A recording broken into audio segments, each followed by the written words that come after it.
حاکم حسکانی متوفای 470 یک جمله خیلی قشنگی داره، میگه حدیث المنزله کان شیخنا ابو حازم یقول خرجته به 5000 اسناد.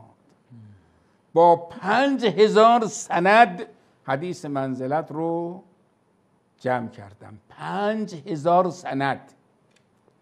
دوستان عزیز، یه چیزیست که گفتنش راحته، شنیدنش هم راحت تره، ولی هضمش خیلی سخته.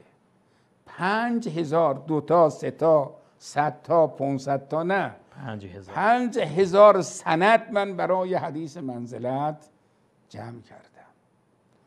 خب کدام یک از صحابه جمیع فضائلشون رو شما نقل کنید، خلفای ثلاثه و غیره و همه را، امهات المؤمنین رو، آیا میتونید برای اینها 500 تا